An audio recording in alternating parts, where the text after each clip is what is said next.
Hello, amazing artists. Thank you so much for joining me for another digital art lesson. We're down to the last few art lessons of the school year, and I thought it was really important to talk about artist Pablo Picasso. So in just a minute, we're going to learn about artist Pablo Picasso, but first let's talk about what we need for today's lesson. So for today, you can use any sort of paper that you may have lying around at home or in the classroom. You're definitely going to need a pencil to sketch out your wonderful ideas. And then you could use whatever you would like to add color, whether that be markers or crayons, or you could use colored pencils or watercolor paints, whatever you would like to add color to your artwork. All right, let's talk about artist Pablo Picasso and learn about the amazing things that he taught us. So if there's one thing that we learned from artist Pablo Picasso, it is that there is not one way to do something in art, or is there not a wrong way to do something in art. Look at the way he has made this portrait, right? How he chose to do these very strange shapes for the shape of that person's head, right? You or I might be thinking, why on earth would he paint a face like this? Well, he did it because he wanted to try something new and different. So let's read a couple pages of this book here, and it'll give us a good background of Pablo Picasso. Here's a photograph of Pablo Picasso. I love to show you photographs of the artists who we're talking about. It gives you a good visual. So here's Pablo Picasso. He was one of the greatest artists of the 20th century. He was born in Spain in 1881, and he died in France in 1973. So even though he was born in Spain, he spent most of his life in Paris, France. He moved there when he was about 19 years old. Picasso's father was an art teacher at the local art school. He encouraged his son to paint and draw. He wanted Picasso to become a great artist someday. And you know what I learned when I was researching for this lesson is that Pablo Picasso's first words as a baby weren't mama or dada, but actually pencil. His first words were pencil. That just shows us how much he wanted to start creating art, right?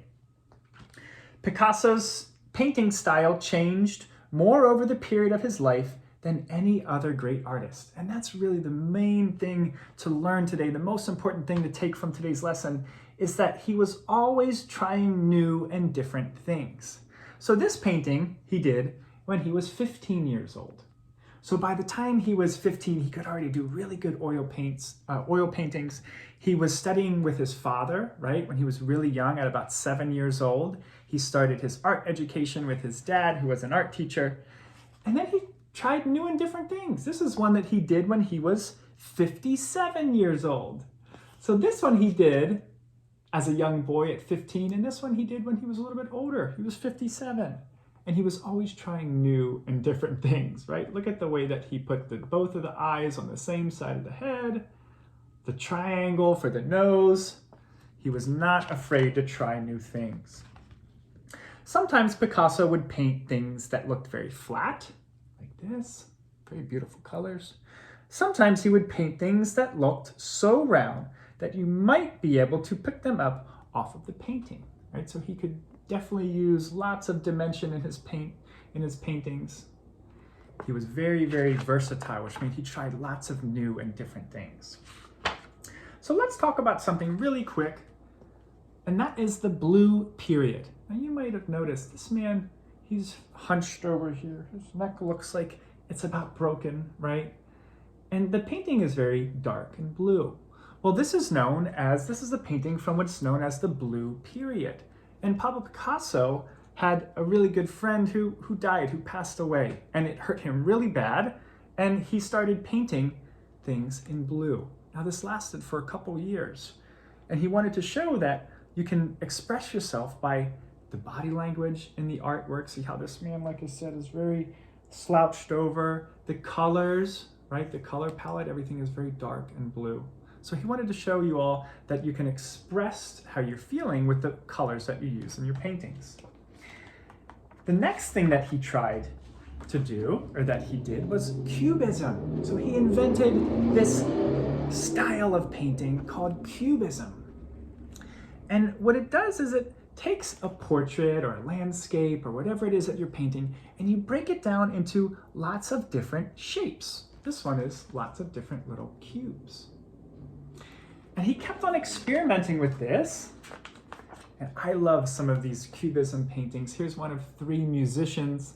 You can just make out the 3 different figures there and the musical instruments. I love this style of painting with using lots of different geometrical shapes to represent a scene, right? So for today, what we're going to do is we're definitely going to do a fun Picasso-inspired portrait. And I really want to encourage you to rearrange the face, right? Put things where you don't normally see them, okay? Maybe you can even change the size of things, make one eye really big and one eye really small. So usually when we start our portraits, when we've done self-portraits before, I say start with an upside down egg or avocado, right?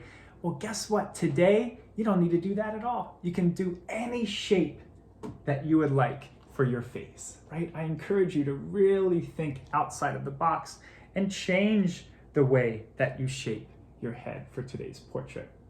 The other thing I've had students do is a cubism landscape or still life or scene. So if you really like this idea of cubism and breaking down your scene into different geometrical shapes, you could also do this as well, okay? So I hope you all had so much fun learning with me about artist Pablo Picasso, and I can't wait to see some of the artwork from today's lesson, and I'll see you all next time.